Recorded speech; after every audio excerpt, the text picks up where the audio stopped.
Hello, friends and enemies, heroes and villains. Welcome to Epic Realms Presents a Gamemasters Workshop. This is the Twitch edition where we have amazing people from right here on Twitch.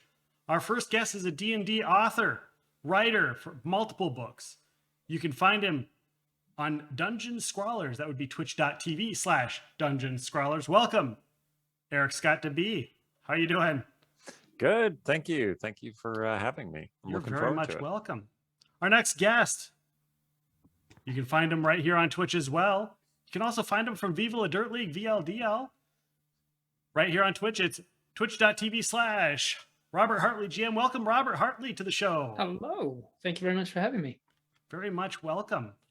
And last but certainly not least, they're from the Roll Together RPG Twitch stream, which would be twitch.tv/RollTogetherRPG. Welcome, Chris Hislop, to the show. I appreciate you being here. Thank you very much. Guys, I really wanted to do a Twitch version of this because we can have, authors and game designers up the wazoo, but there's something special and something different about streaming role-playing. And there's a lot more to it than meets the eyes. And a lot of people, they want to do it, but they're like, I role play, but I really don't know how to do the streaming portion of it. Or I don't know how to do the role playing portion of it, and they want they stream. So I thought this would be a great way to kind of meld all of those things together and come together and try and help out all of those people. We've got some people in here. The people that are watching the live stream, feel free to ask your questions. We will probably get to a good chunk of them. Sometimes we don't get to all of them. If we don't get to your questions in the live stream, we save them for future shows. Some of the questions here tonight are from previous shows, so feel free to ask your questions. And again, thank you so much for joining us.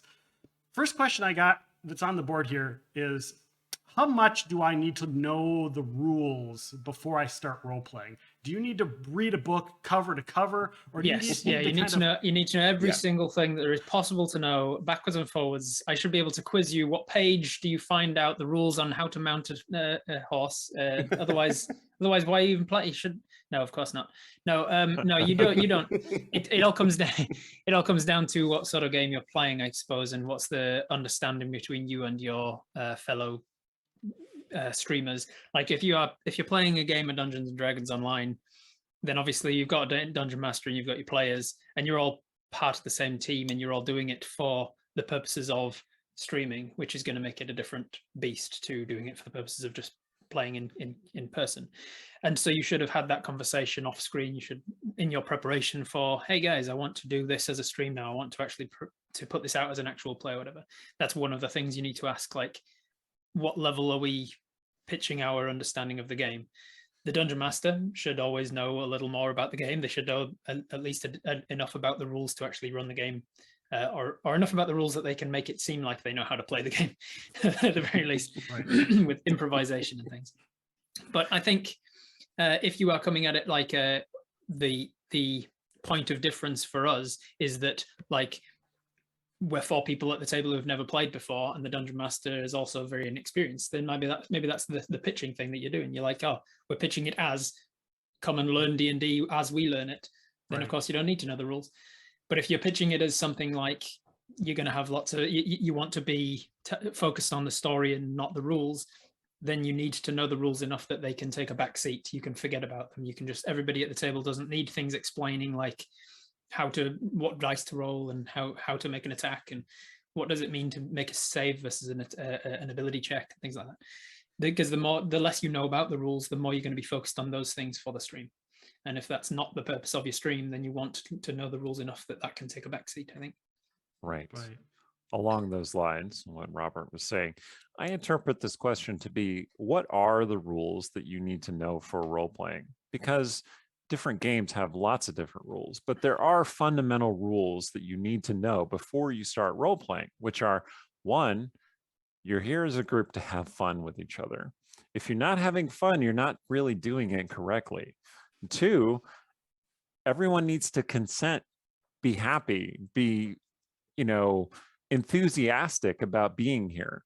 if you're going to do something that's going to annoy somebody else, or that's what my character would do, even though it disrupts the game, you've broken that particular rule. So as long as you really have those two things down, it's okay if you don't understand the rules of whatever particular game you're playing. You can pitch it as a learn with us, like Robert was suggesting. If you're going to present yourselves as experts, however, then you're really going to need to be that. So what I would say is you want to know enough about the rules and enough about how to run the game to not look foolish on your stream, unless looking foolish is part of it for you, in which case that's fine. Like I highly encourage that. On my stream, we're pretty good, but not experts. And we still like disagree about rules and have to look things up and get things wrong. I, as the GM, get things wrong all the time, and that's okay. You know, the point again is to have fun, to tell a story that people are engaged with and interested in. Do you think then, just if I can ask a sort of a devil advocate there, do you think Sure. that rule number one of having fun, that while that is one of the most important rules for if you're doing this as a hobby, if you're doing this with your friends and nobody's watching, I think why you're doing it if you're not having fun. Do you think it's as applicable to a situation where you're doing it for a stream, especially if it's a stream that you're focused on as being like a production that you're creating? Is it as important that everybody there is enjoying themselves if they're making a product that people are wanting to watch? To sound viciously mercenary, it's about creating a product or not, isn't it? Because if you're creating a product and you're expecting people to pay money on Twitch to support you for that, or buy into a Patreon, or sponsors to give you money, and everyone there is paid, that's a very different prospect from we're all just having fun, aren't we? So yeah, that's a double-edged sword.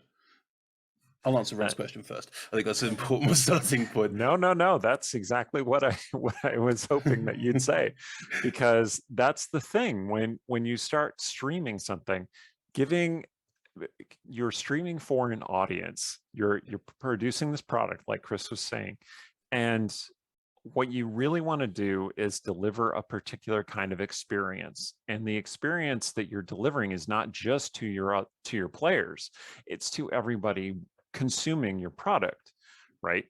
I ask anybody who runs a stream, they will occasionally run into players who are like, I just want to have a good time. I'm just here to play my character. I'm just here to experience a story. And you're like, no, you're not here just to experience a story. You're here to help me run a show. You're here to help present an experience, a story for people. And that can be a difficult thing, to make that jump from just role playing at the table with your mates to putting on a show for people. Like Critical Role, it's fun. You can tell people are having fun playing it, but they're also intentionally putting on a show. They planned it out. They know what's going to happen. Maybe not exactly. People still get surprised from time to time. You got to find the right balance between scripting something and improvising something. Well, it's about performance. And in the end, how much you need to know the rules to perform role-playing is another question that I don't really have an answer to. But in reference to the rules, I mean, they've both said it. They're both right. You don't need them. It's good to know what you're doing, and it's good to be sort of au fait with a character sheet, but it depends on what you're doing and how you're doing it. The be-all and end-all shouldn't be, do I need to know the rules to start role-playing? In a home game environment, that's up to you and your DM. That is a personal conversation that we have no say over, and we shouldn't. But in terms of a live stream, that's up to your producer. Same conversation. And again, it could be down to every single show. Like, I know shows that plan quite clearly what's going to happen in the next episode so everyone can prepare for it and perform it. I also, like ours, we are entirely improvised. No one knows what's going to happen. Therefore, that changes the dialectic of how you're going to perform and how people are going to engage with your product. Because in the end, the three of us can talk at length about DMing and how much we love it, and isn't it great? We can tell stories on the internet, and that's really good. We're also showrunners and producers. Like, this is a job. This is product that we are creating for people to enjoy, and working out what they're enjoying, why they're enjoying it, how to increase that enjoyment, making sure all the players there are part of that, helping people enjoy what they're watching. what kind of performance they're looking for. It's all part of the same thing. Now, I read this question very differently. How much do I need to know the rules to start role-playing, as in role-playing, performing a role? Not at all. Improv classes don't have, I mean, there are some rules, but they're not hard and fast, and you can break them. It's all a framework. I mean, we specialize in D&D. D&D is perfect in my mind as a framework game, because all it is just, there's a D20, you roll it to do stuff. That's it. Everything else is down to you as a performer, you as a player, you as a storyteller, about how you want to tell that story. And sure, you can decide that the dice rolls a number that you want it to roll because it's better for your story, or you can play a game, roll a dice, see what happens, and roll with it. There's nothing wrong with any of those ways forward, but I don't think rules are tantamount to being part of roleplay. Roleplay comes in many guises. Right. Well, it also depends on who's, like you mentioned, who's playing, what they want out of the game and what they want out of the system. Absolutely. What about then that in an improv class, for instance, you're running a scene and there's no rules, as you say, or there are, but you can break them. Exactly. But in the role play of D&D, where mechanics are actually a big thing, that's why we have all of the charisma-based charisma-based skills. If there was no rules around that, then there wouldn't be a persuasion check. You just have to role play it. But when there are mechanics that can get involved with your role play, how does knowing the rules there work? Like, because I that's actually one that I find even experienced people who play D&D often get wrong, where they go in with this beautiful, like this beautifully improvised prose about how they're going to intimidate this guard, and they act it all out and they role play it fantastically well, and then the DM asks for an intimidation check at the end of it for some reason, and they get a nat one, and it's like, must be a nat what's one the at that point point. of that? rather than like with every other part of D&D, where it's like you roll first and then you narrate the outcome of it. People don't tend to do, I'm going to intimidate the guard, roll me an intimidation check, nat one. All right, now role play how that nat one looks. What does it look like when you nat one that intimidation? But yeah, where does the knowing the rules around your role play happen when it is a game that has rules for the role play elements? I hide behind rule of cool. Like if a player does an amazing speech, then no roll is required. That's an amazing speech. We carry on. If they're like, can I roll for it? Sure, of course you can. Like, it's up to you how you want to engage at that point. And it's that dialectic with your DM. If your DM's kind of DM that would go roll for it, and that is tantamount, that is what has happened, then sure, then roll before you start talking. But if you also have on the flip side too of what Robert was saying, of you'll have somebody that they're not good, and whether it's on a stream or in your home game, they aren't good at talking. But their character is really good at talking. Yeah, I'm playing a bard. I should be able to be. I can't say what this is, or I can't know what the wizard knows with a 25 intelligence or whatever. Yeah. So can I roll, to make up for that? I did once have a player who said, okay, so my real life charisma is like 10, but my bard has a 22 charisma, and he is going to convince this guard that he's actually a butterfly. And I was like, okay, make a roll. And he's like, I got a 40. I'm like, yeah, you succeeded. So now the butterfly is flying away, and you can just go about your business in the jail. And that's totally fine. That's the kind of thing you need to work out with individual players, because every player is different, right? Every player has different strengths, different weaknesses, things that they like, things that pull them into the game, things that push them out of the game. And if you're going to insist that people like role play things, describe things, it can easily push some people back, right? And so it's important to find the right balance, and that's going to vary at every table that you go to. One way to look at dice rolls is to look at them as determining how something happens if you're not sure. Like if somebody gives a speech, but you're like, I'm not sure if the guard would go for that, make a roll, right? If they give a speech that you are sure the guard would go for, no roll required, like Chris was saying. If they make a speech that sounds really terrible, like you're like, why would the guard fall for this? They roll with disadvantage. That's okay. What about or you can have them roll before and then narrate. I mean, that works too. Like, I love doing that. Like I will say, I want to intimidate this guard, and they're like, okay, roll. And I'm like, I rolled a 2. Yeah, exactly. I love that. That's how I try to do mine. Yeah, I try to always say like, I ask what are you doing, and instead I can usually tell when somebody's going to leap into one of those monologue. I say, you there, and I'll say, whoa, before we get into the role play bit, what are you trying? What's you trying to do? Are you trying to intimidate him? You're trying to persuade him? You're trying to deceive him? Whatever. What's the thing? And then I'll ask for the roll, and then I'll say, okay, you got a 7 total. So keep that in mind with your role play. What do you say? How does it go? What does a 7 look like? But what about if you had someone at your table who is super charismatic in real life, and they are very good, eloquent, and they're very good with words, and they give this beautifully worded thing, blah blah blah. They give some sort of persuasive argument, but they're playing someone with a -2 charisma or something. Would you just let them roll with it and be like, well done, or because that's allowing them to be like, well done for using your real world abilities in game and making up for the fact that your character is not charismatic? Oh, or would you try and persuade them and roll to push them towards like, remember that when you are role playing, you are playing a character who is not good with people? I've very much said to players before, I'm glad that you know that, but your character's an idiot. Like, you think your character would be this smart to be pulling up on a level? It's up to the DM to be an arbiter. Like there is a certain amount of that, and where dice rolls are applicable, where they aren't applicable, it's a tightrope. Like I'm reminded of a home game where a bard wanted to give an eloquent speech, and it was an important one. Like it had huge repercussions. Yeah. And the player said, "Can I give the speech?" I mean, yeah, of course you can. They gave a lovely speech, and it wasn't amazing. It really it changed the focus of the whole conversation in a way that was really fucking awkward, honestly. Yeah.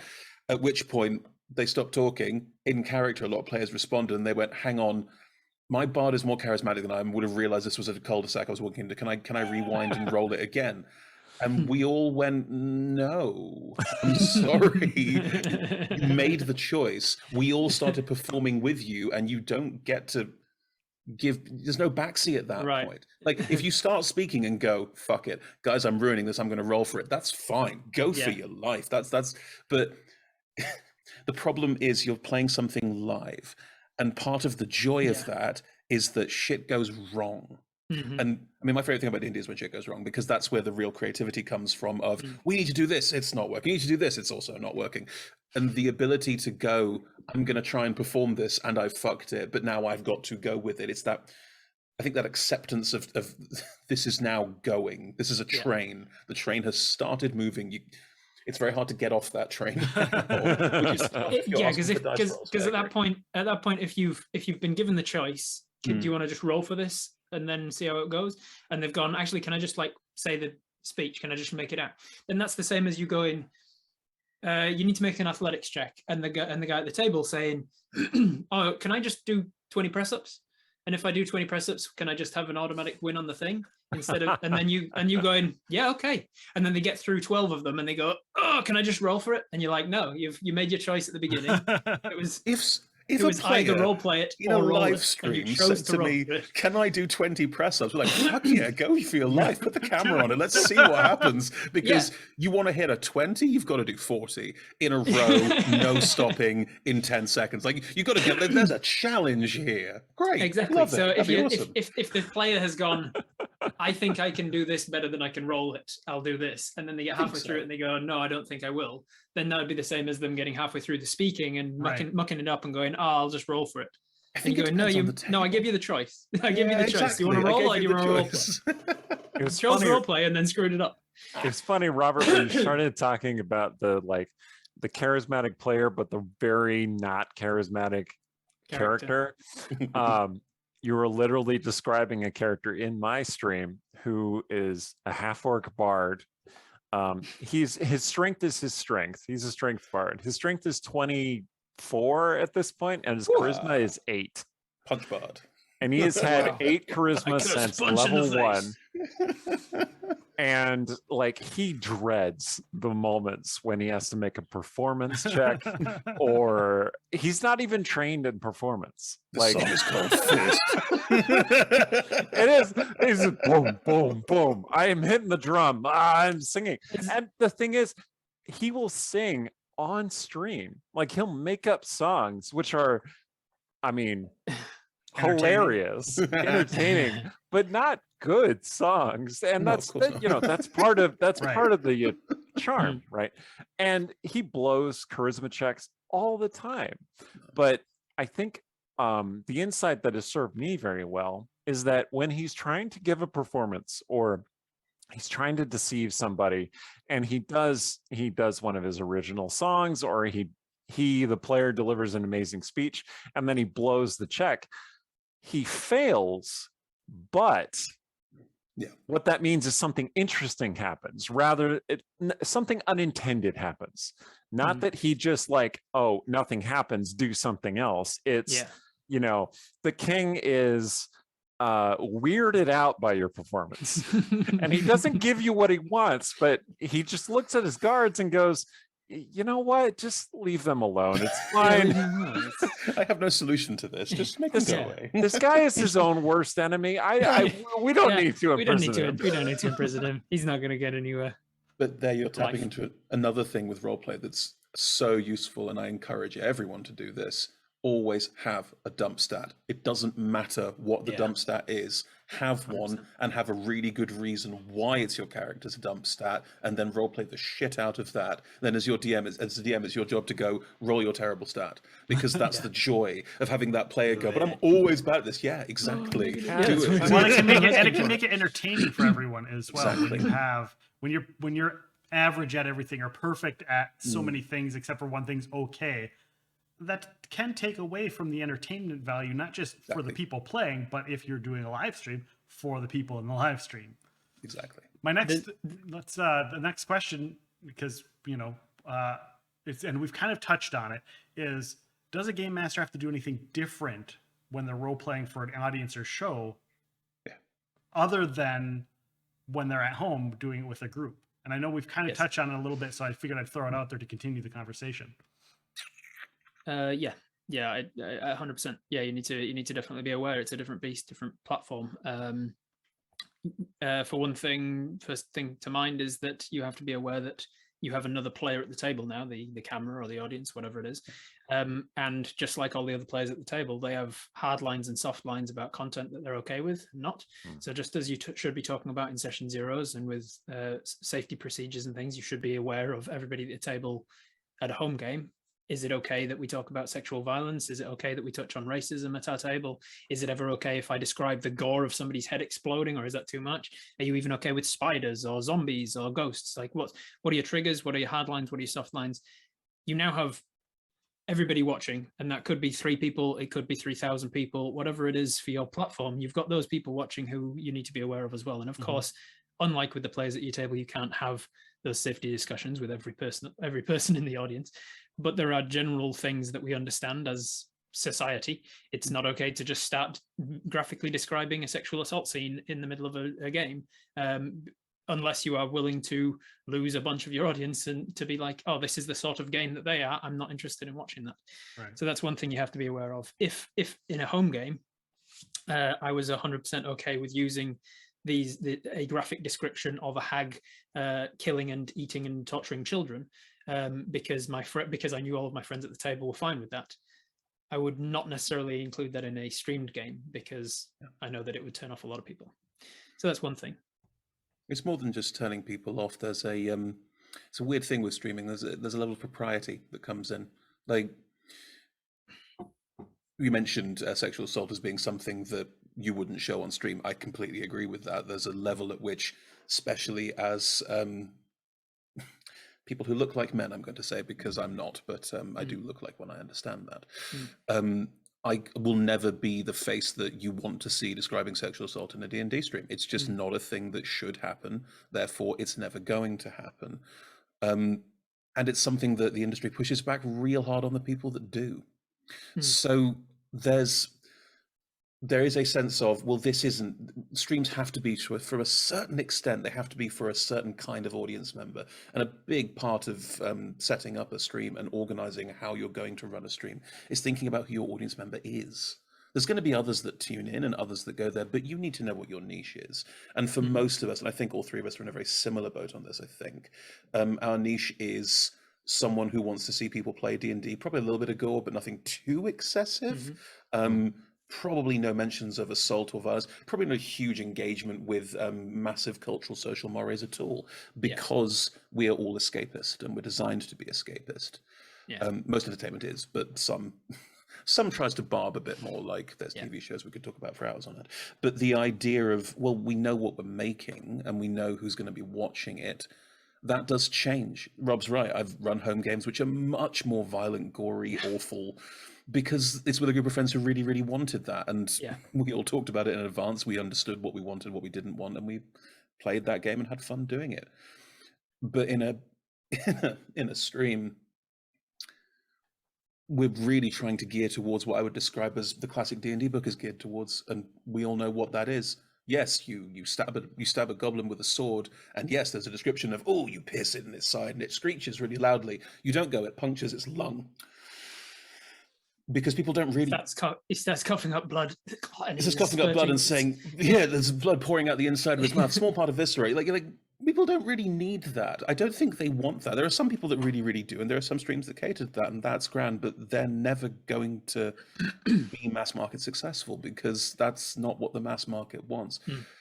It's a bit like when you're making a TV show, you go, what's the level of propriety I want to aim towards? And what's the level where I think most people will go along for the ride? And then you sit in that comfortable spot, definitely. I mean, yeah, I very much agree with all those things. My stream is a hard PG-13 stream. Like, we have one F-bomb that we are allowed to use per session, and we will call it out during the game. When somebody uses it, we're like, you just said it, Aaron. And she's like, I did. You can't use it again. And, I did. And essentially, like, we're trying to be, because there's a certain degree to which you are responsible for the art you produce. Yes. And if what you're going to produce is supposed to be consumed by a lot of people, you have to think about, what you're presenting and what you're conveying, even if you don't intend to convey that. These folks just covered it really well, so I don't have a lot to add to that. I was going to take a different tact, which is that when you're producing gaming for an audience, there are things that you can do at your home table that you can't do on the stream. The stream is generally not going to sit there for 2 hours while you have a rules debate about whether this particular attack or this particular spell would work in this particular environment. They're not gonna tolerate you having your game for 2 hours in 2 rounds of combat where basically nothing happens. You can get really, really boring in a home game the way you cannot get on a stream. So like a streamed game, it can be just people playing D&D, but it's usually not just people playing D&D. It's usually a little bit more cinematic than that. It's usually a little bit more, we're glossing over the boring, dry parts that we spent 6 hours in mom's basement going through, right?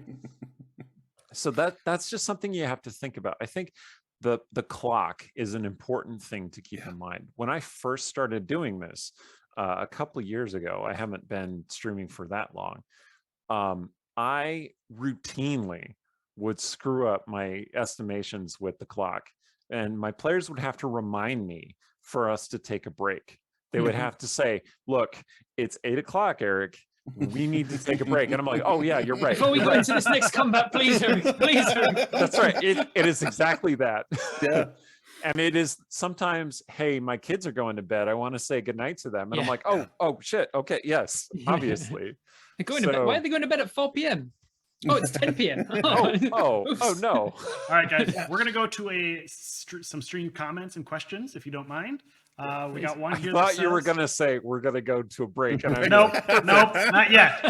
We'll give it a second. We'll give it about 20 minutes, 30 minutes. Yeah. All right. Stream comments. So, let's do it. And Erik, so this reference is something that you were here for when it was brought up when you were on the original show. But it has to do with Robert as well. This one says, I mentioned before creating an autistic D&D character a lot. I just wanted to say that it was on one of Rob's streams that inspired it. I remember someone coming into his stream and saying their friends wouldn't let him play with them because he was in a wheelchair and he couldn't describe walking or something.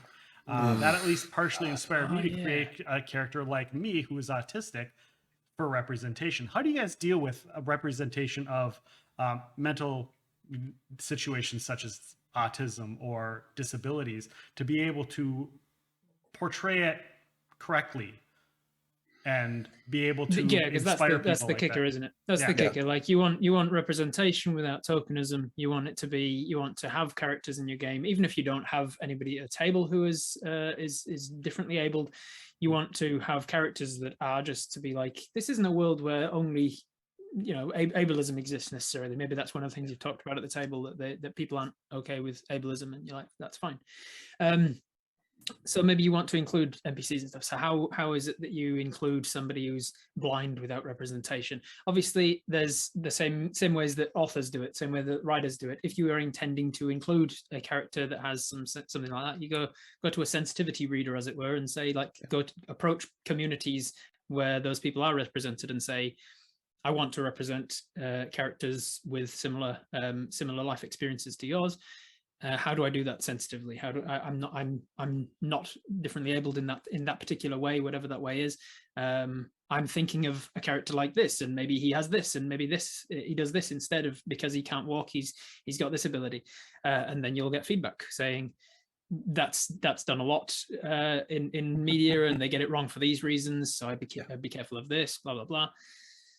So I'd imagine if you have the time to prepare, then you can do that. You can approach people that you either know or have heard of. You can ask friends to put you in touch with people from that community. There's always charities that work with people with various different disabilities that you can reach out to and say, can you put me in touch with people for these reasons? But that's all if you have time to prepare. What if you're coming up with it in the moment, and somebody is asked for something, or somebody has done something to a character where they are now in a position where they're differently abled or whatever. I'm not sure. You just try it. You just do your best to be sensitive to it. Right. It is very tricky. It is, because you want representation. You want to show that equal representation is important, and that people with disabilities can and should be in D&D. Combat wheelchair is an excellent option. I'm just going to throw that out there. But at the same time, you don't want to do it wrong. You don't want to unintentionally convey something offensive or insulting or just wrong about disabled people. I highly discourage neurotypical players from playing neurodivergent characters. I mean, it is so complicated, and so misunderstood often. They're not going to do a good job. Right. Most romanticized, of the time. Which is not to say that they can't. It's just that it's dangerous. It's Hollywoodization. We've got the same problem that a lot of other entertainment products have, that by representing literally any disability of any kind, there are so many pitfalls, and because those pitfalls have existed for such a long time, they have become the norm. So unfortunately, if we go, oh, let's put in someone with a wheelchair, I'll think of these people I can think of in wheelchairs and make sure I put them into my game. You are playing into stereotyping without realizing that you're doing it. Rob's right. Sensitivity training is the only way you can deal with that.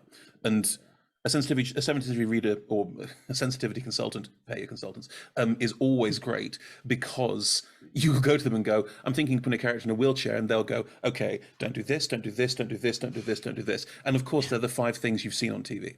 Yeah. Because they go, these are wrong. These are all terrible. Like, okay, I'll give a good example. Hey, do you know people in wheelchairs often don't need to be in the wheelchair all the time? Like, quite often they can get out of the wheelchair perfectly fine, even walk around their own home perfectly fine. To be disabled to the point where you can never leave your wheelchair is exceedingly rare.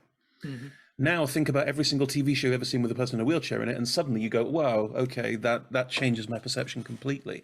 Stuff like that you will never know unless you go to someone and pay them and go, I don't know this, and I do not want to fall into Hollywoodization pitfalls. And that's important for every single representational thought that you have, because almost every community you can think of is not what you've seen on screen.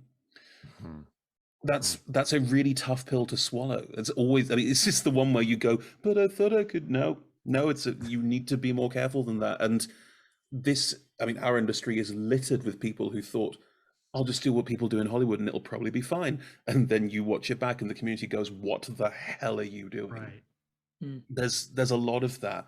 So yeah, Rob's right. Sensitivity training all the way. And if you haven't spoken to someone about it, try not to do it until you have. Is it our duties to include people who aren't of the exact life experience that we have? Is it our duty as storytellers to include characters that are differently abled?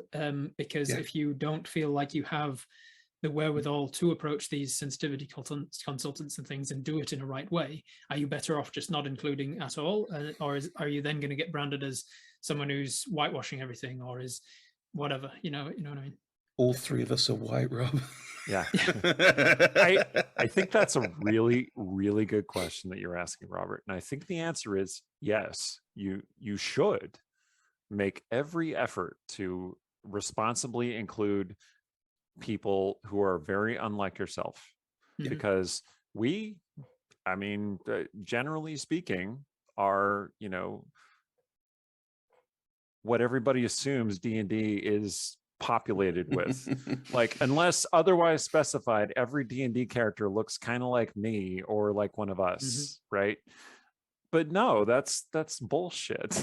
Like, white guys shouldn't be the default, right? Yeah, I do want to note Chris is not a guy, but thank you. I appreciate we're all white, right? We all have kind of palish skin. Yeah, all of us have facial hair, right? Two of us are wearing glasses. I mean, the detail just goes deeper and deeper. You know, and that kind of leads in to one of the questions that we had pre-set up here was, what does it mean for diversity at the table? Whether it be people that are differently abled, gender roles, racial roles, play styles.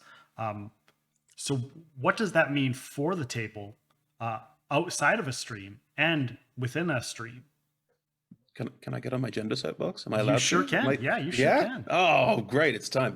Of course, Please it's do. important. Oh my God, it's important. Please do you have any idea how many people I messaged me or a member of our cast or anyone going, I didn't know how to describe who I am and now I do? These things are any kind of entertainment, that gives you the opportunity to see something that you can relate to and feed back to yourself and go, I didn't know this about myself, but now I understand who I am, is incredibly important. That's obviously very relevant to gender, but it can be to all sorts of other things. And Rob, you asked earlier, is it important that we represent that? Yes. Of course, we have the money and we have the time. Therefore, we should.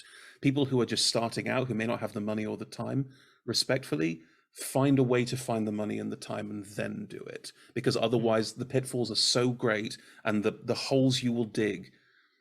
Hollywood is filled with these holes. Like, I'm going to get on my trans representation horse for a little bit. Go for it. Trans characters were villains. Trans characters were pretending things that weren't true about themselves or other people. For so long, it is a trope. And it's an awful trope. And it took so much unpicking for Hollywood to even start to consider that trans characters weren't all bad. And we're only just, and I mean the last 5-10 years, just getting over that hill. And the cultural feedback on that is predominantly, please stop doing that, we don't like it.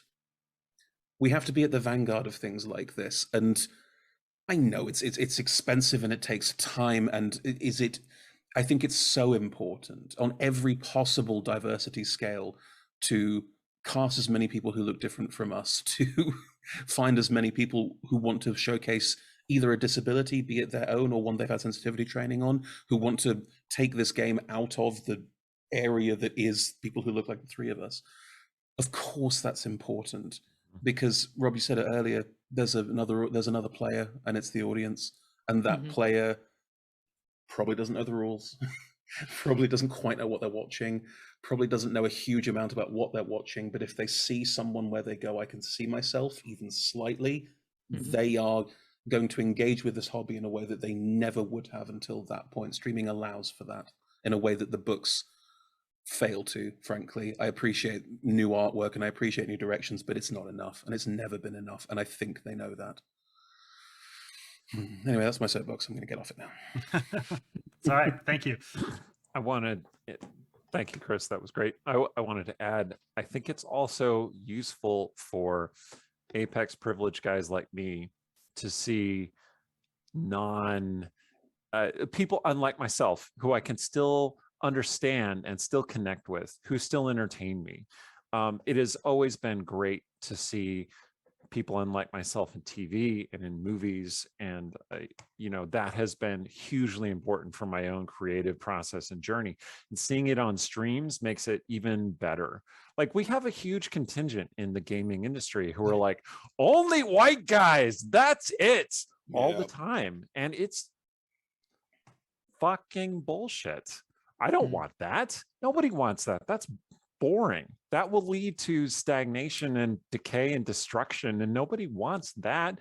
We want our industry to get better and wider and more diverse and more meaningful and tell more stories. And how do we push back on people who are constantly telling us that no, it's not okay for us to present these things? That's how we do it. I always said that we as gamers, back in the day, we were like we were the outcasts that were like, no, you're not the popular kids in school. You're not this. You're not that. You go over there. You're not welcome. We should be the ones that understand everyone should be welcome, because we are those people. We are, if we experience getting shunted, we shouldn't do that to others. And I've said that for years. That's all I'm going to say on that. So I get a little upset about it too. So go ahead. So I like to play devil's advocate. So here we go. Let's say you're putting together a show. Yes. And it's designed to be an actual play D&D thing, and you're coming at it from a very much a production studio standpoint. You're hiring actors to be the cast and everything like this.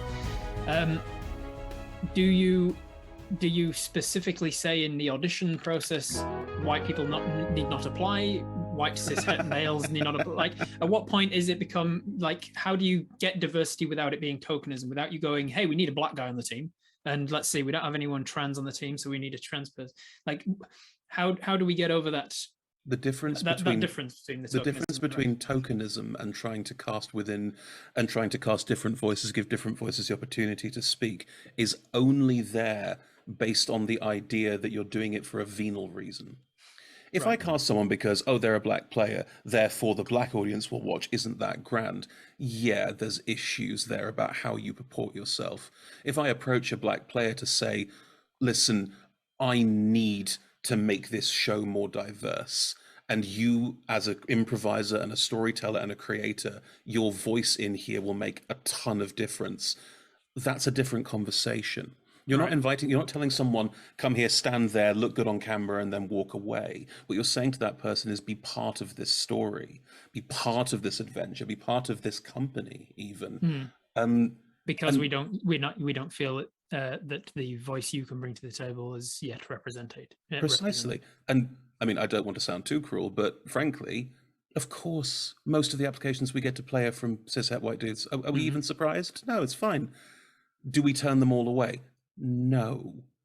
However, if someone approaches us and says, hey, I see you need new players, I play a lot, here's my CV and here's all the shows that I've done, and it's all white people and it's all cishet men, we're probably not going to prioritize you, because I don't think your mindset's in the right place, you know? It's like, we got that, bruh. It's good. We don't need any more of that. For that role. and on an even grander scale than that, yes, sometimes I'll look at a show and go, I can cast this from existing players. And sometimes I'll go, I need to, open up, find some more people to play with. Yeah, I don't really need more cishet white dudes. I'm sorry. And Also, if you're a cishet white dude who's offended by that or upset by that, check your fucking privilege. Oh my God. I've There's turned never down... enough stuff, never enough I work know. for me. Oh God. It's not like, oh, flip the table. I've turned down gigs because I've gone, I'd be another white person in this lineup, and I don't think it's a good idea. I've turned down shows as well because someone's gone, well, you're trans, you'll fit right in. And I've gone, you can go fuck yourself. Oh my God. Here's your tokenism and you can fuck it. Whereas someone calls me and says, you know what? I need a voice like yours. Of course I'm there, because that's you saying you have value, you matter. So, but yeah, being mentioned in an email is, and they're trans, and that's also great. Genuine wording in an email, no, you can fuck off. That's not a thing I care about. No. this is harder to apply to the D&D show aesthetic, but I wrote a web series called D&D Logic, and I was involved in the casting of it, and I was trying to make sure that we had diverse casting in that as well. And I was auditioning anyone pretty much. And the anecdote I'm talking about is auditioning for the Goliath. And so I was interviewing quite a diverse group of people.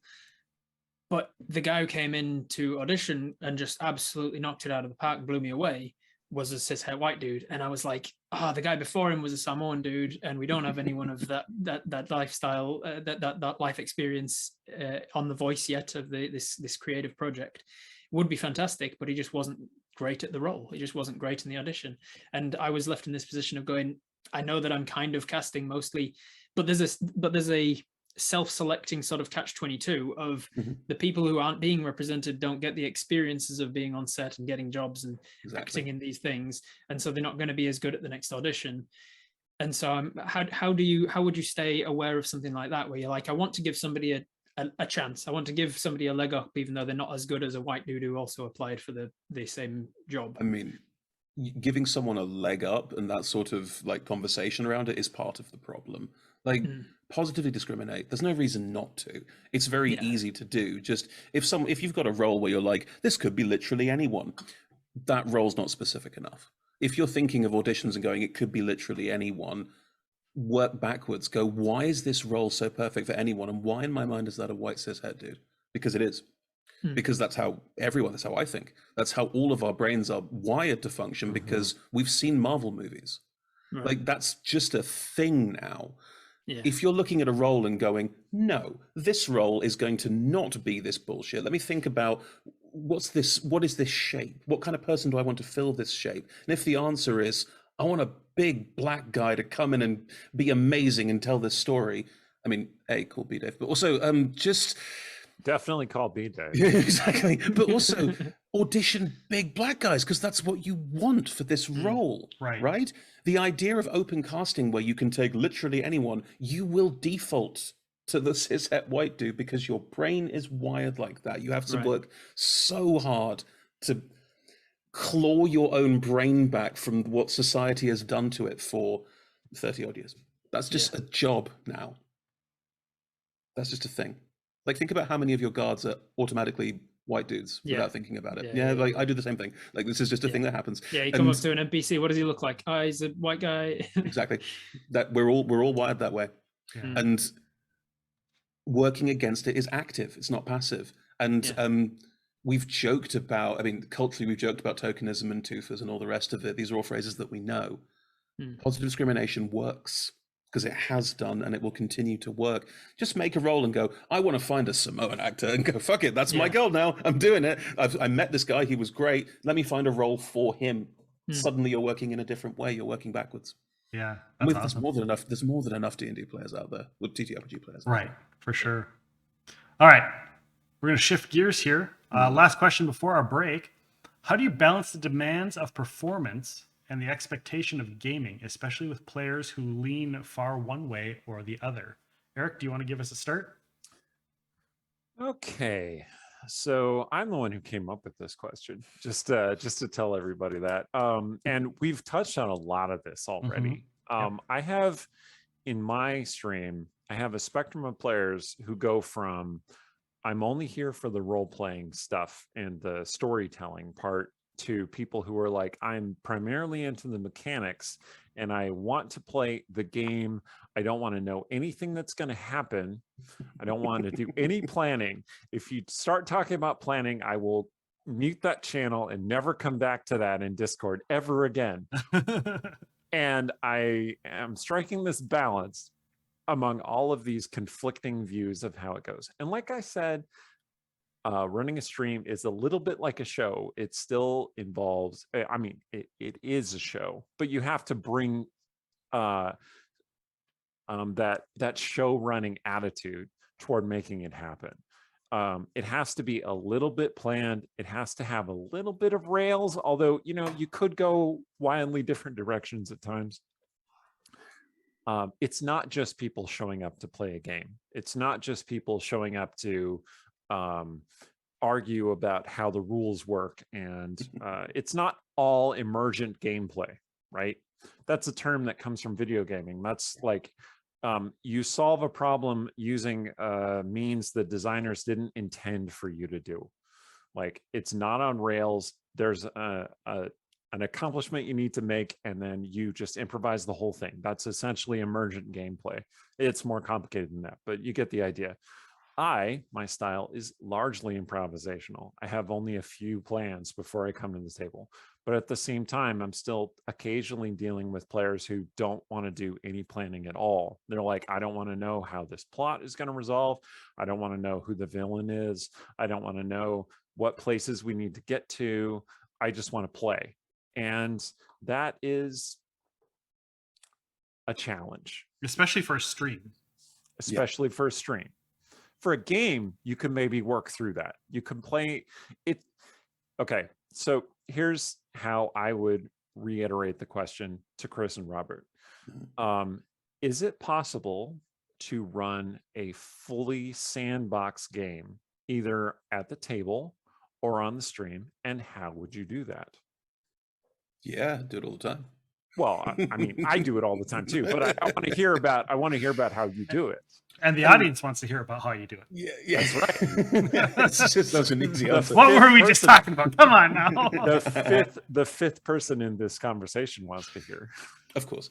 I mean, I don't want to speak for Rob, but I think improvising as a DM, you get to a certain facility over time with the many hours of DMing that you do, where you get to a point where you can improvise anything, and therefore whatever players want to do, you roll with. And I mean, as a DM, I take the attitude of, if the players are bored because their choices don't matter, I've made a humongous error. So every plot has to have a certain amount of player choice defines this moment. If that means it goes off the rails and goes into a different situation, you're the DM. Put the situation where they're going. It doesn't make a difference. Like, I think it's a Dorkbook cartoon from Dragon Magazine from like 20 years ago, but it's one of my favorites, where it's just a DM sat at a table and is going, okay, there are two doors, one on the left, one on the right. One on the left, which leads to nothing, thought bubble in his head, and the one on the right, which leads to this amazing trap he's thought of. He's getting more and more excited about the players going to the door on the right and going through the place where his trap is, and they're just there debating. Should we go left or right? Anything, perception check, anything we can tell? Nope, nothing at all. And he's just there going, yay, can't wait. They finally go, we're going to go through the door on the left. He goes, cool. You walk into the dreaded poison marmoset trap. Because you're the DM. You can put it anywhere. Like, the number of times where players have gone, we're getting off the rails. And they're going, you're fine. The vampire's still going to fucking be there, and it's going to be around that corner, not that corner. Right. You can't stop me, you fools. Because you have ultimate control all the time. But then is that a fully 100% sandbox game? Because I think those terminologies, the railroad and the sandbox, have always been difficult for me to fully outline, because to me that's an element of railroad. That's an element of, you're going to encounter this vampire regardless of what you do. And I've never liked 100% sandbox games, either as a DM or as a player. because the way I consider sandbox is I've created the world and then you just go in a direction, and if you happen to go in a direction that the vampire isn't, you're never going to meet the vampire. And then you're like, and then that as a player can be like, I don't know what we're meant to be doing. I've got no call to action. I'm just kind of stumbling around the world trying to find where you've decided that there's going to be a thing over in that haunted forest, but we didn't pick up on the clues, so we didn't go to the haunted forest, so we never encounter the thing you had planned. I would microcosm it down a little bit. So we're not making a video game. We're not making an open world map you can take 120 hours to traverse and find all of the little geejaws that give you a little bonus so you can buy a new outfit. Like, we're not doing that, thank God. What we're doing is making a game where you can go, where the characters can go, oh, we're going to go to that nearby village. That looks great. And you go, cool. They're going to meet a vampire because I've planned for it and I'm excited for it. It was going to be in the city. Now it's a village vampire. How does that change everything I was doing? How do all of their choices change what they're about to direct? You are live writing a railroad for them. Like, it's the Wallace and Gromit thing. You're placing the tracks in front of them as they move through your sandbox, because you have the ability to go, it's a sandbox. You can go anywhere, you can do anything. And that's the terminology I've always used. I've always said that you are in a sandbox world and there is a train track hidden underneath the sand. Yeah, it's always there. Yeah, of course. Well, there's also knowing what the players would do in certain situations and kind of trying to predict, like, this character would do this, and finding the character's motivations. I know that if I put an archfey in front of this guy and he comes through a portal and says, your soul is mine, or whatever, I know exactly what he's going to do now because I've played with him for 10 years. And, throw a brick, he's going to throw a brick at the archfey. That sort of thing. So I these days I think of it as being like, there's a sandbox on the rail train, on the train, and you're on a railroad and you're on a train and you're playing in the sandbox and you're having fun and you can do this and this and this, but eventually you go into where I want you to get to because there's a plot that direction. And it's less for me to, like, if I know you're on a train and you go into that next village over, I can prepare that next village. Exactly. If I'm giving you a genuine 100% sandbox, I have to prepare everything in the world in case you decide to go west. And it's going to be boring because they're going to go west and there's nothing there because you didn't make really it. Yeah. You're like, what do you want? You went into a desert. There's nothing going to be there. Here's an entire thing I came up entirely off my own arse and just designed out of nowhere and just placed there while you were walking. Yeah, of course. Erik, back to your question, because you asked about, can you ever create a full sandbox? I think you can, but I think Rob's right. There's a certain amount of jiggery-pokery we can do as DMs because we didn't have to pre-render all this shit. Right. The point you were making about players who want to perform and players who want to play, I would do two different games with them because they want different things. Like, players who want to play will sit at a table and role play with each other or sit on a camera up with each other for hours, and your job is to sit there and say nothing at all because they're gonna be fine. They don't need you. You are there to occasionally go, guys, roll the dice, just pretend it's D&D.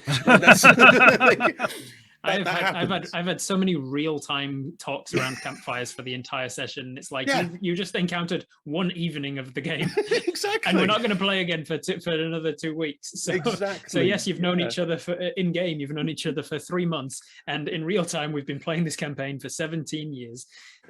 Exactly, but that's grand and that's good, and that's what you kind of want if you're a roleplay heavy DM, which I am. I love that shit.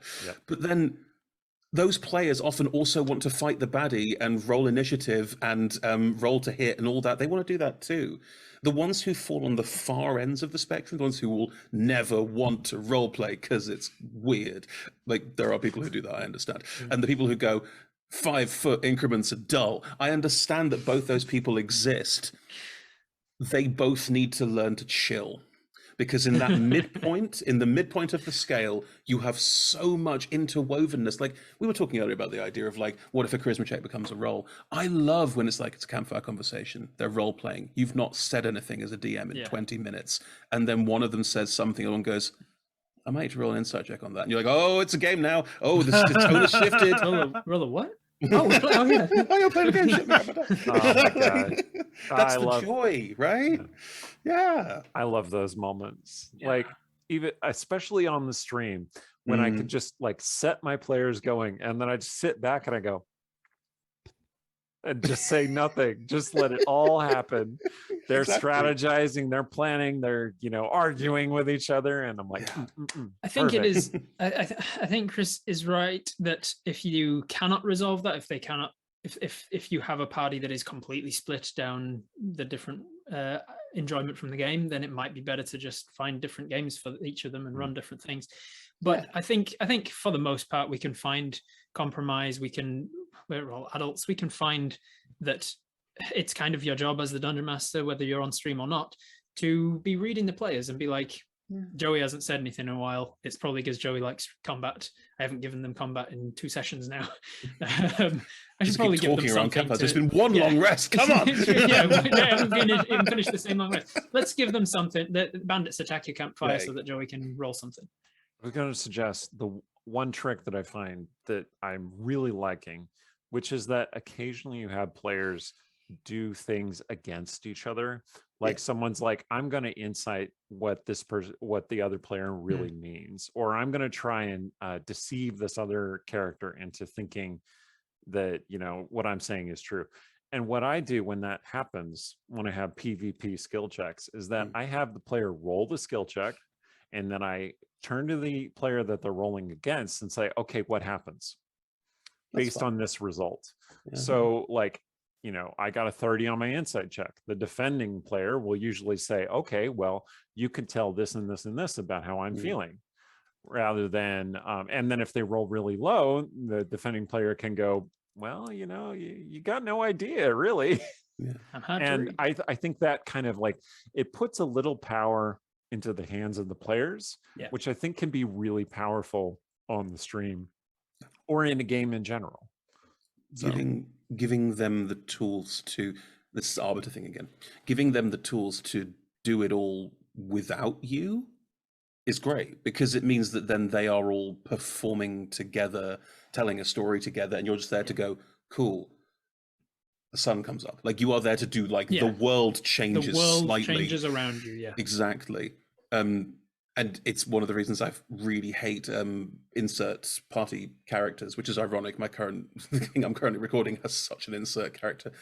But it's like DMPCs, you mean? Like, yeah, exactly. Yeah. Like I know it's a pitfall. Like DMPCs are such an obvious like pit trap of like, no, I'm also the main character. Like, but I get sucked into DMPCs when I don't like them though, because they'll find an NPC and they'll be like, come with us on a quest, and I'll be like, I guess they come with you on the quest. I needed the quest giver to go with them on this one. It's really important for plot reasons. I'm just making them real quiet. It's fine. With them for whatever reason. The biggest use I see for DMPCs in my games is to have an organic voice in the conversation that the party is having. Yeah. So that and usually, okay, so one of my DMPCs that I have in my current stream, he's this, warlock paladin, intelligence 9. He's just an idiot. And like, he's also he's a tactical nuke. He's a paladin warlock. He's amazing. And like, but he's easily influenced and says the stupidest things. But sometimes like I will use him to like prod the party towards something that they're not realizing.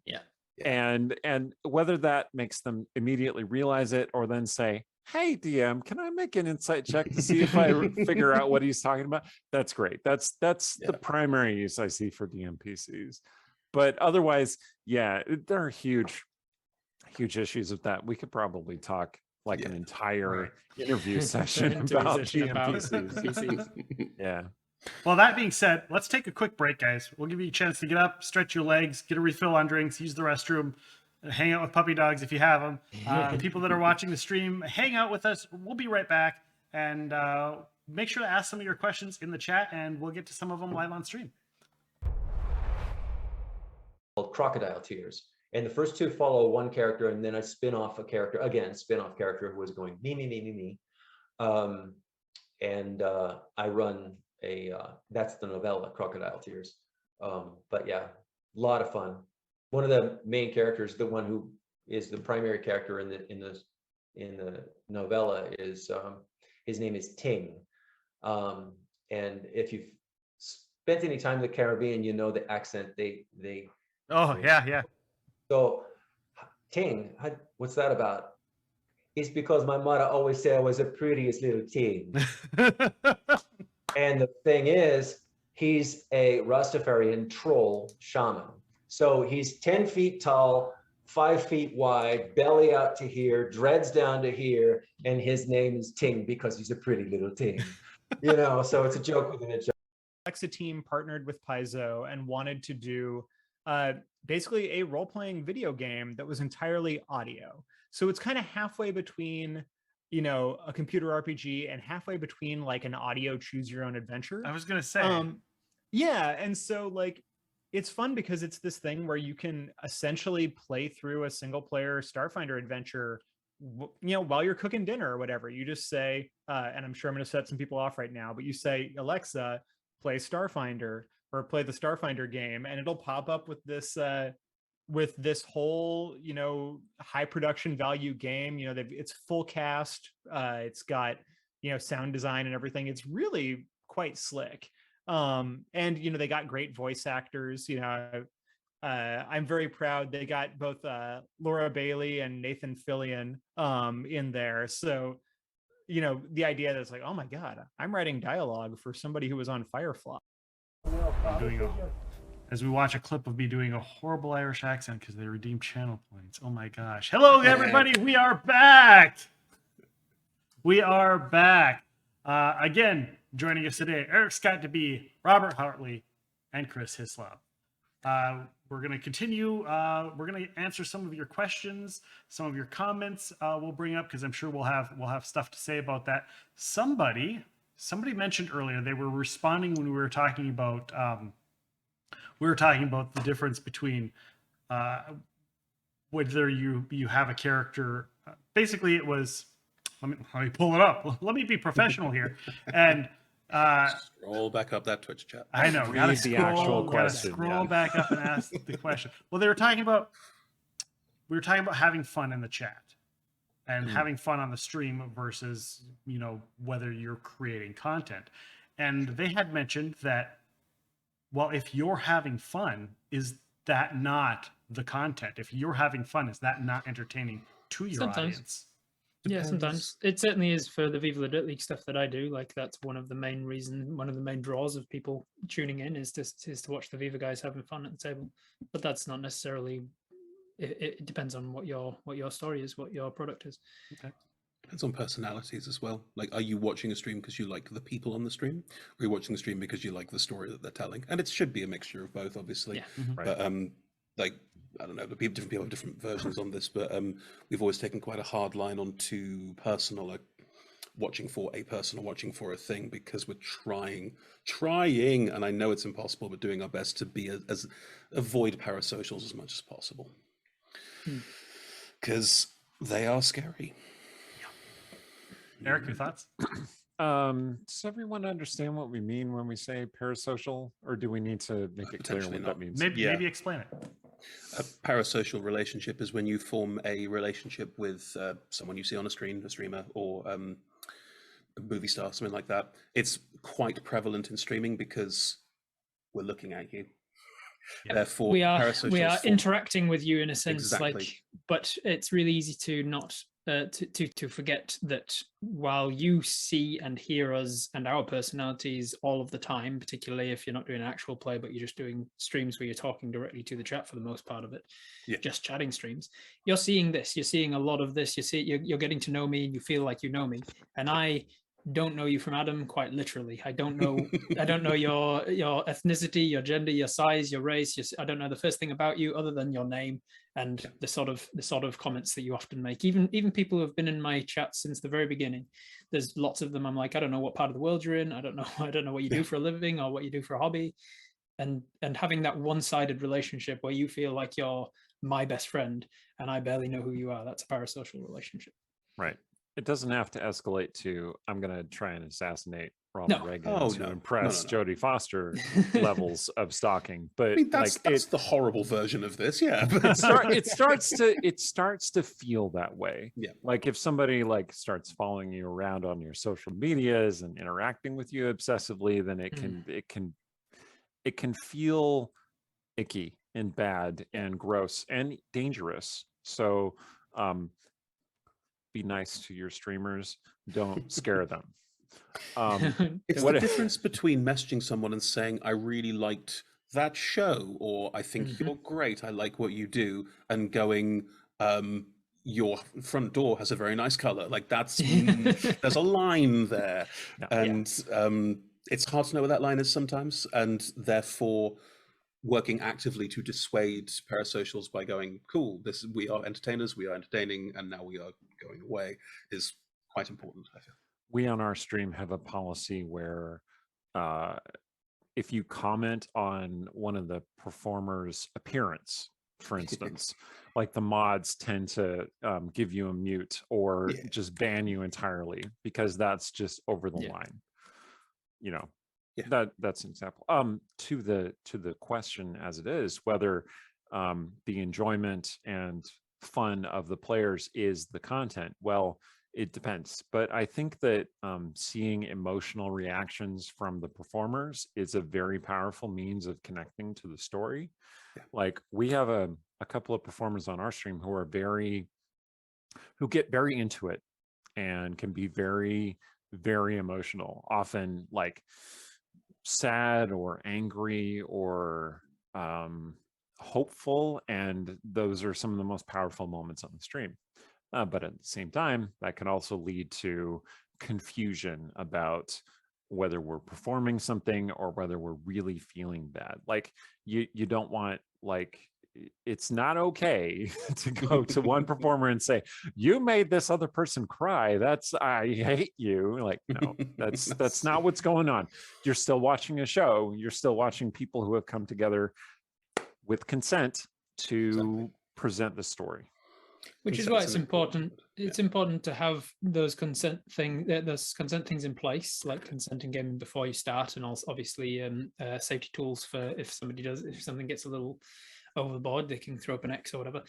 It's important to have that not only for the players but for the audience as well. For the audience to know that those things exist helps the audience to go, well, that person is in tears and bawling about their trauma that they've faced, but they're not throwing up an X. I think they're still just, it can help the audience to go, it's still, it can remind them, this is still an entertainment thing. They're still having fun playing these roles. They're just in a dramatic, intense scene at the moment.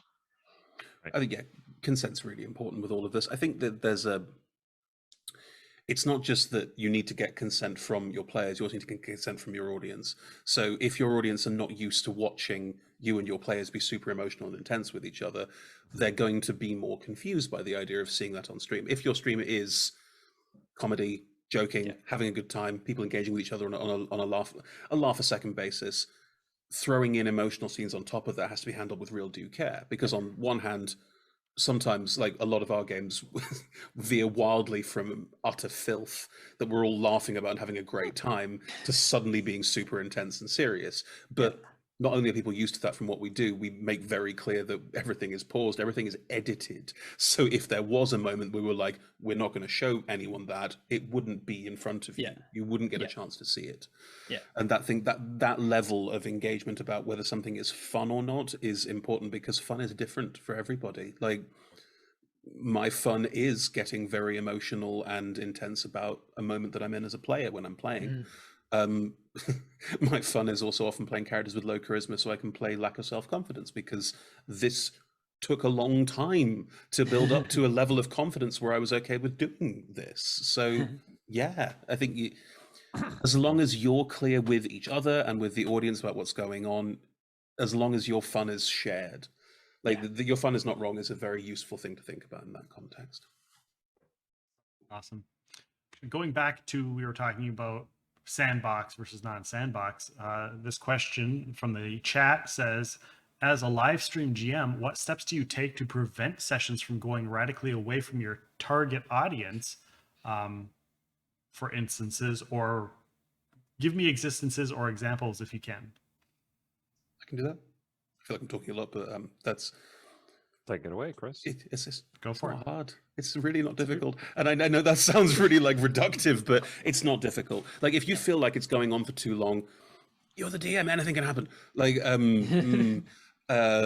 players are taking too long going shopping. I mean, the classic players go shopping, which I avoid like the play because how fucking boring. But, players want to go shopping sometimes, and I understand, and I will give them a shop and then go, cool, this is a short transaction.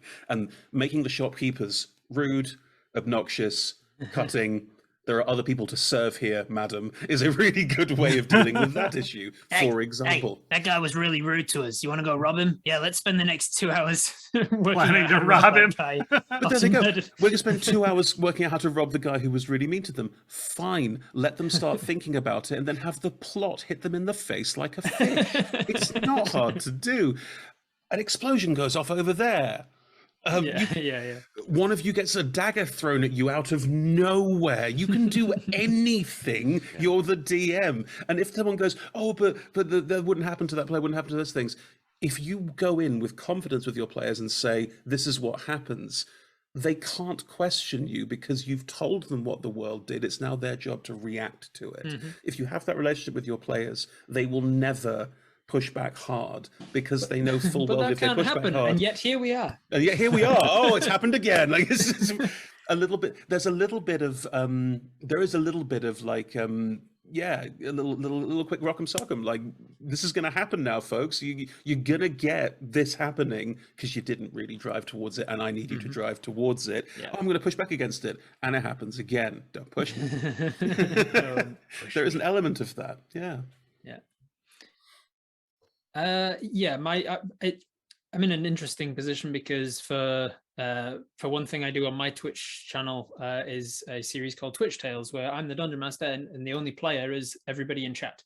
Everybody is a hive mind controlling the actions of the one main character of the story. It's like a solo campaign in that respect. And so for this question to apply to that, it's like, what do I do to try and make sure that it doesn't deviate from my audience? My audience is the player, so I can't possibly do anything that deviates from the audience because the audience is the one making all of the decisions. As for the Viva La Dirt League stuff I do, we're all around the table as content creators first and foremost. They've been making their Viva La Dirt League channel for 10 years before we even started the secondary D&D channel, and so they all know very well what their audience is and what the audience is going to enjoy. They're all actors and performers and all the rest of it, and so they keep the content going to what the audience is going to like. And as Chris has said, it's not really that hard to do to keep things going in the if you're doing a horror genre and the audience is tuned in for this horror and the players at the table start to turn it into more of a comedy, something horrific happens, something very scary happens and turns it back into a horror immediately because you have the power to do it. Are there specific examples you can give? Say somebody's a new player and you say, this is, you just do it because it's easy, but they don't understand if they're newer. Is there like a specific detail you can give them or to bring it down a little bit to somebody who's like brand new that's like, I just opened a DMG 2 weeks ago. What do you mean? I think if you opened a DMG 2 weeks ago and you're now on a live stream, or for just regular role playing as well. Oh, as in a home game. Sure. Home games are fucking wild, man. Are you kidding me? It's the Wild West. In a home game, a player will say to me, I want to go over there. And I'll go, no, we're telling my story. The player will go, fuck you, we're telling my story. Because it's a home game. In a home game, I expect players to push back and push back hard. And I will often go, fine, do your thing. Okay, I'll work out what you're doing. That's okay. In a live stream, you're not just the DM, you are also the showrunner. Right. Or you're the producer, not always the same person, not always the same role. But there is often someone there to go, stream, dickheads. Like there's a level of that that comes into it. Yeah. And people who push back on that, surprise, surprise, you don't invite back because they're not helpful for what you're trying to do. If it's a home game situation, and let's say you've gone into it thinking, I've got a really cool idea for a horror one shot and I'm running it and the players are just making jokes and things, then this comes back to my number one rule whenever anybody pops into anything that I'm doing, streams or whatnot, and they say, do you get any advice for new players? I say 4 words, and anybody who's from my community who's in chat will repeat them with me now. Talk to your players. Conversation is key. You've got to have that discussion. There is nothing to stop you pausing the game and saying, hey guys, I'm trying to create an ambience of horror here. I've worked really hard at it. I've turned the lights down and put candles on and stuff, and I'm trying. I feel like these like silly names that you're like coming up with silly nicknames for the bad guy and stuff, it's really undermining me. Can we please try and keep this on genre and then go back into it? And your players, unless they're dickheads, will go, yeah, absolutely, you're right. We were fucking around a bit much. It's great. Yeah. Talking is very important, and it can answer the majority of things that you hear about on Reddit threads and stuff. Oh, how do I deal with? Talk to your players. Move on. How do I deal with? my player's doing this. Talk to him. I don't Have like a that. one-on-one conversation is almost always the answer. Yeah. Sometimes have a group conversation, but usually it's just one-on-one. Just one-on-one, take a If guy the aside behavior after the thing, be persists, like, then you "This have isn't a group conversation. And don't make it a confrontation, make it a conversation. No, conversation and a confrontation. Yeah. Exactly. Yeah. I thought of a lot of things to say. I'm gonna try and condense it. So Okay. I think there's a distinction between how to disrupt an uncomfortable drawing on of stuff happening in the moment. And that is assassins, explosions, death. You do one of those three things and you're good. You're good. Your game is once again moving. Versus trying to disrupt a long drawn out thing like between sessions. Sure. Players, if they've been doing this, like we're going to hang out and talk and we're going to go shopping and we just want to interact with NPCs and not do anything, then you can talk to them between sessions and say, look, we're trying to get to the scene for our performance. How do I make that happen for you? What do you need for that to happen? Because it doesn't have to be all you as the DM. They're going to want things too. If you're like, how do I connect this to your story? Players are their biggest fans. They are their own characters' biggest hype men. Okay. They're going to be like, yeah, my backstory is amazing. Let me tell you about this, about how I'm related to the king and how I could be on the throne. And you go, You just take a couple notes and you connect it to one thing in their backstory, and that will make them happy, generally speaking. Another thing is sometimes, and this is something that you'll pick up as you go along, and this is very important to talk to your players about. Sometimes players do need a break between high octane action scenes. They need moments to let things sit, to deal with the political or magical or personal ramifications of all the shit that just went down in your series of climactic encounters. Like, oh, my mother just died. My boyfriend just betrayed me. I am now learned that I am a princess of this fallen kingdom. Oh, I don't have my warlock powers anymore. You need some time. And the best thing I have found for that, and I haven't always been the best at it, and I just, have learned by doing, is approach that player and say, hey, I want to give you a quiet moment to show how all of this affects your character. And how do you want that to happen? And how do I involve these other people who are going to be there on the screen too? And just have a conversation about it. I mean, there's no reason you as a DM have to do everything. You shouldn't do everything. If you do, then the game's going to be, I'm not the best it could be. Yeah. I love the how do I do that for your how do I give you the moment, because I love having side things. It's too easy because it's an ensemble game and it's everybody's at the table and they all need to be involved. These characters are just, they spend no time with anyone other than these other 5 people in their lives, it seems. And so I love having scenes where they're just, I'm going to go to the library, and that person goes to the library and you're like, oh, don't split the party. You're not splitting the party's going with them, but as different characters now. I love giving my other people at the table being like, hey, you're one of the acolytes at the and usually especially run with this role players at the NPC table, or create somebody else who is just in the periphery. Tell me the scene that you go through. I'm going to go to a bathhouse and I'm going to chill out and I'm going to talk to the acolytes that's working at the bathhouse, or there's another patron at the bathhouse. Hey, Simon, what's this other patron at the bathhouse? And then they just jump into a scene and they just have this scene where everybody at the table's still involved, but there's only one of the characters from the team involved. And then you can split the party but have everybody involved, and that's really a fun way to give everybody a break, because it also gives them a break from their usual characters and their role playing stuff, especially if they're having like inter-party dynamics. Is something that I'm probably going to do later today, because in about 45 minutes I've got a home game where I'm going to be jumping right back in the middle of a very tense role play moment. They're basically, the parties are on the verge of collapsing because they all hate each other. But one of the things I'm intending on doing is like giving them an option to be like, you run off over here, you do split up as a party, eventually you'll come back together, but in the meantime I'll run several different like scenes and we'll jump between those scenes and you all get to be involved in those scenes.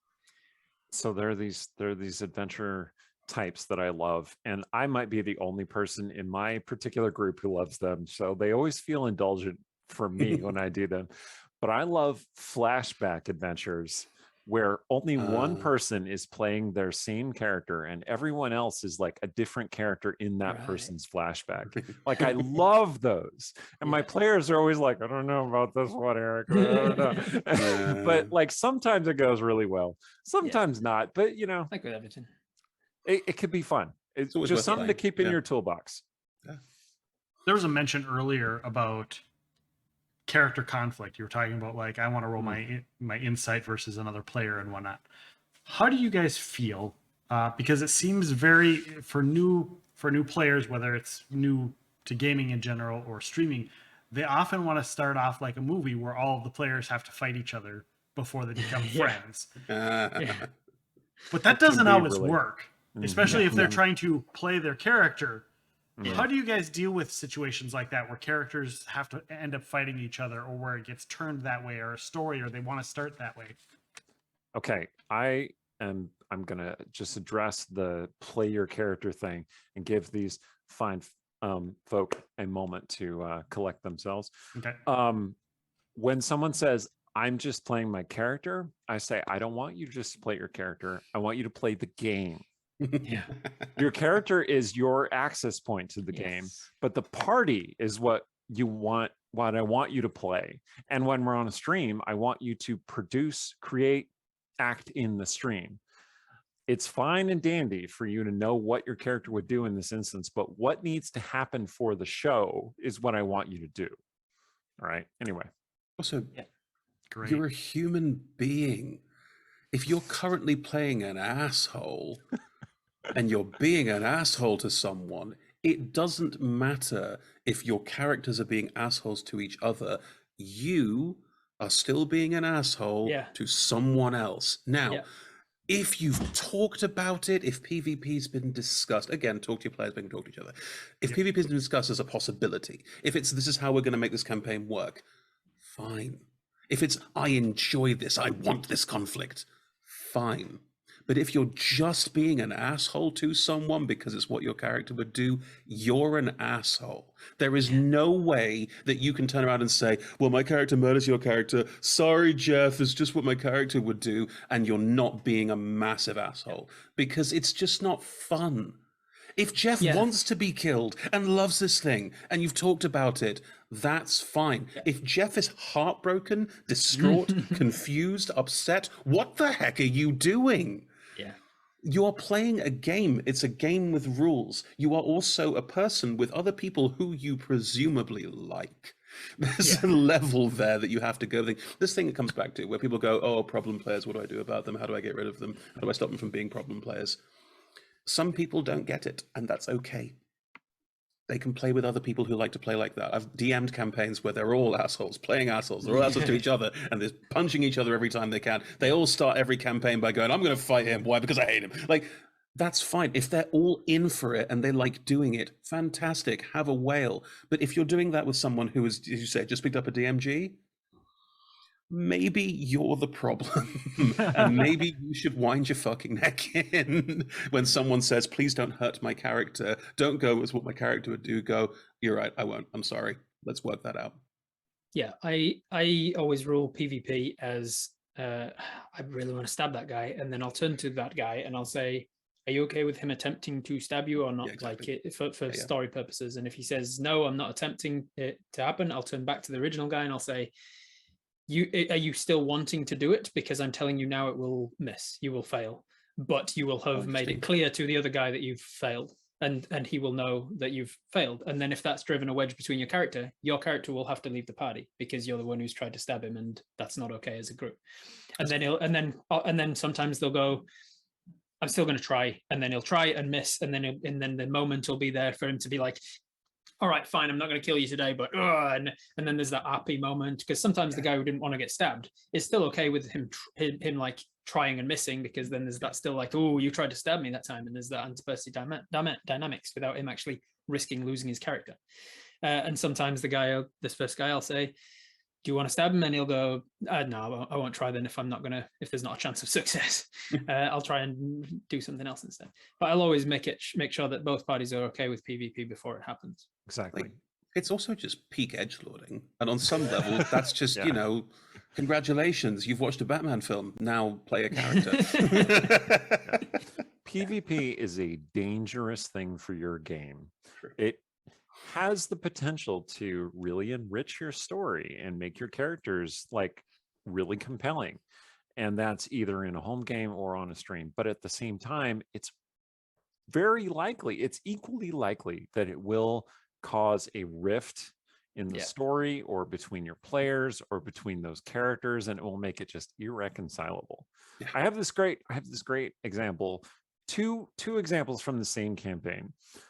So the DM dictated why our characters were in the campaign to start with, and we had opposing goals all oriented around this one other player in the party. Like a couple of players were supposed to rescue this person and get her to freedom, and a couple of us were supposed to kidnap this person and take her to a crime boss.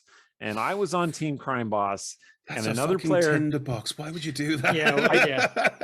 He's a very he takes risks as a DM. Anyway, and this other guy was on team rescue, and I'm like, and my first thing in the game was I attacked that guy's character, shoved him out a window, and then jumped after him, and then we were in a brawl. And the way this worked out, eventually over the course of that campaign, we became allies again, we became friends, and eventually those two characters got married by the end of the campaign. But the only way that works is if you talk to the other player. It doesn't just have to be the DM talking to the player. It has to be the players talking to each other. Yeah. And you can obviously use the DM as a moderator, and you should. But if you as a DM see your players like, I want to stab Steve's character, you should say, okay, well, why don't you talk to Steve about that and see how he feels about that? Yeah. If he says that's fine, then go for it. But if they're not talking to each other, that's a red flag. Yeah. And you need to protect your game. Yeah. And you do that by talking to them. There's also an interesting verbiage point there that you made, which is really useful because language is important. If someone goes, I'm going to stab Algathor in the face, they're talking about the character. If someone says, I'm going to stab Steve in the face, they're not talking about the character. That's something that Steve's done to piss this guy off. Exactly. And that's great a distinction. World of difference. And you can... it's experience as well, of course. All these things are experience, but noticing red flags is a really useful DM tool anyway, and there are thousands you need to look out for. You'll get them when you fail to notice them and go, I need to notice that next time. That's going to be the way this goes. Or reading, problem player posts on Reddit and stuff like that. Of course, these are all useful. But a really easy one with PvP is it the characters who are having a fight, or is it the players who are having a fight? Because that's a big distinction. That's pretty much the second advice I ever give to people is don't ever use in-game consequences for out-of-game problems, don't use in out-of-game solutions to in-game problems either.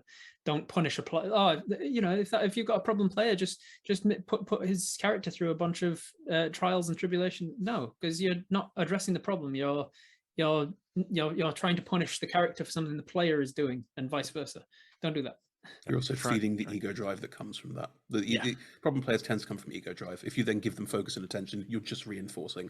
It's like with problem kids, and this is all the same stuff. It's all the same thing. Parenting is a really useful way to learn how to DM. There we go. I'll say it. Awesome. Well, guys, we're getting close to the end, and I want to thank you all for joining us. And I want to thank our viewers for joining us as well. What I want to do is I want to give you guys a chance to talk about what you've got coming up, whether you've got other shows that you do, multiple shows you do, whether you're writing a book, whether you're going to be at a location, if you're going to Gen Con, whatever your appearances are going to be, this is the time for you to do that. Chris, you want to tell us about yourself, tell us about your stream, tell us about all your stuff, talk about yourself. Wow, I must hold back. So much to say. I'm Chris. I use it all began when I was. It all began. I'm not going to go into too much detail. I'm the head of production at Roll Together RPG, and I also DM and I also play. We run 2 streams a week on Mondays and Tuesdays at 6 p.m. GMT BST, so English time, British time, which tends to be daytime, morning into afternoon for America. It's 10 a.m. Pacific, but that's only useful if you're on the Pacific coast. So yeah, during the day, we run streams on Mondays and Tuesdays. Those are on Twitch. They're at twitch.tv/RollTogetherRPG. You can catch them there. And there's loads of giveaways. We work with a huge number of D&D licensed peripheral stuff, so you can find loads of nice stuff there to get involved and see what we do. Our shows are all pre-recorded. We edit them for time, quality, you know, all the good reasons. There's a lot of pre-recorded music, special effects. We have minis on screen. So yeah, check us out. There's loads and loads of great shows. We don't run a sort of long-running campaign. They're all shorter. So one shot's 4 parts, 6 parts, 8 parts, 12 parts. And there's always different access points for you to come in. A lot of the characters have been around for a long time, so they have sort of ongoing arcs, but we work very hard to make things accessible for new people if you want to just pop along and see what it's all about. We are queer-led and queer-run, as you might be able to tell. So you'll see a lot of LGBTQIA+ storylines and characters and character arcs as well, if that's what you're interested in, because that's our lives, so that's what we show. Yeah, on Fridays we have a chat show, which has just changed. It used to be just us chatting, and is now an elaborate series of challenge rooms that one of our players got very excited about creating, so you can watch those on Fridays, again, same time, 6 p.m. GMT BST. We're about to start a new campaign in our Monday slot. Mondays, it's the finale tomorrow. What day is it?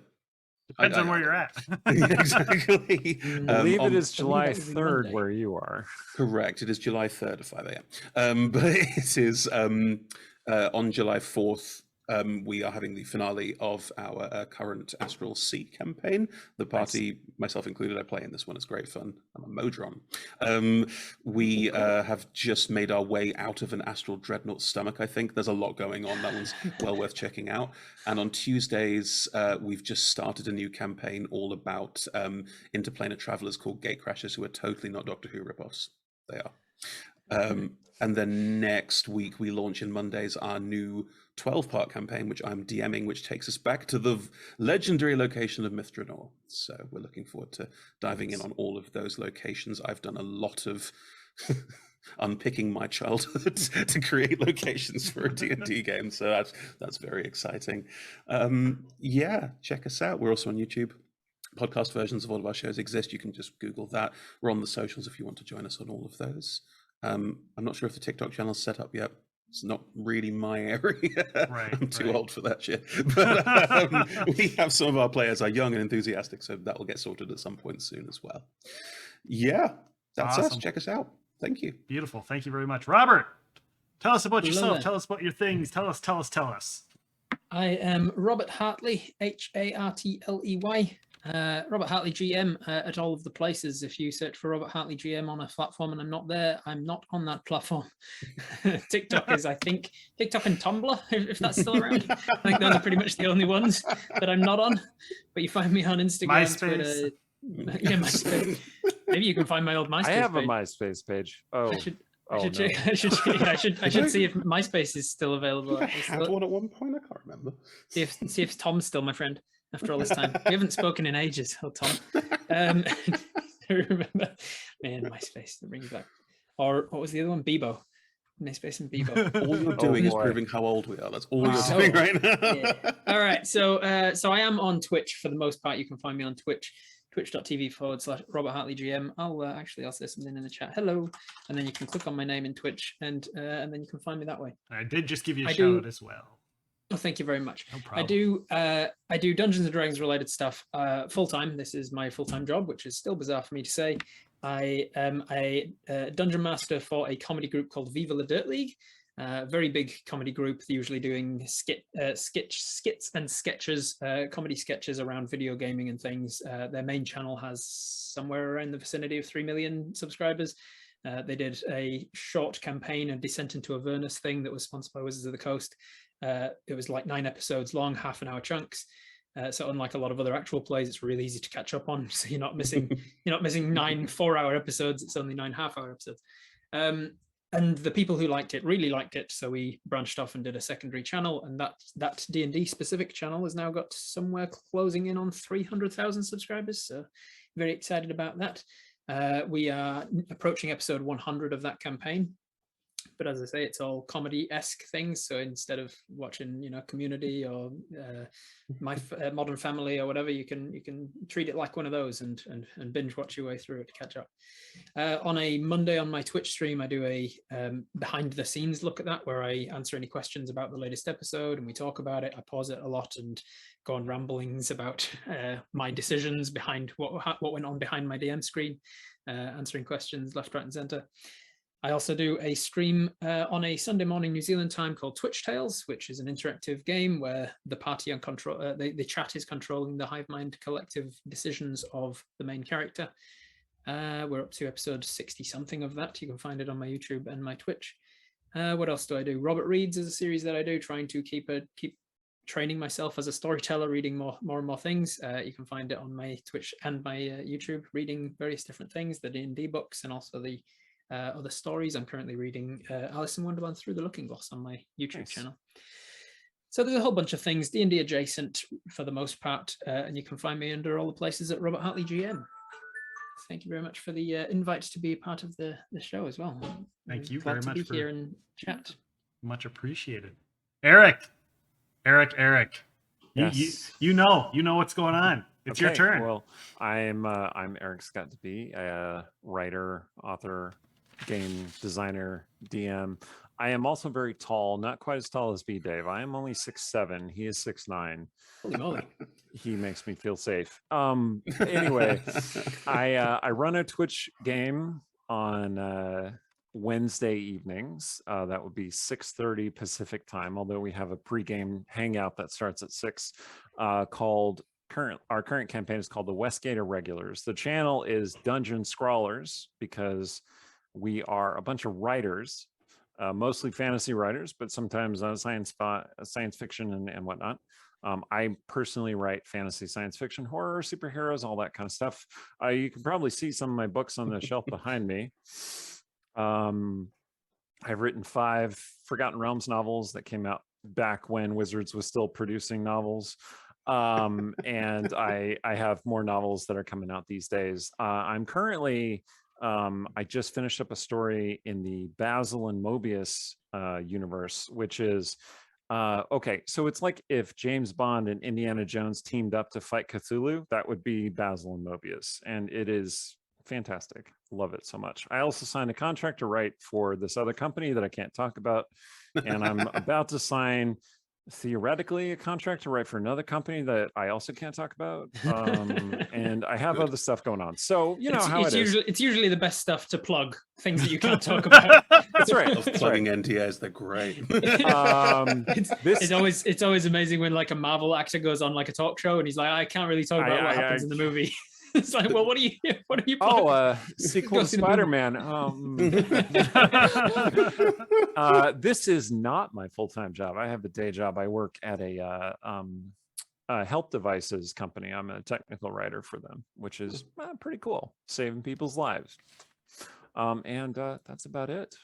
Awesome. Well, thank you guys so much for joining. Thank you to the chat. I also, I'm gonna take my second here. I also host a podcast where we interview people such as the people you see on the screen. July 11th, we're going to be joined by Pinnacle Games lead designer John Goff.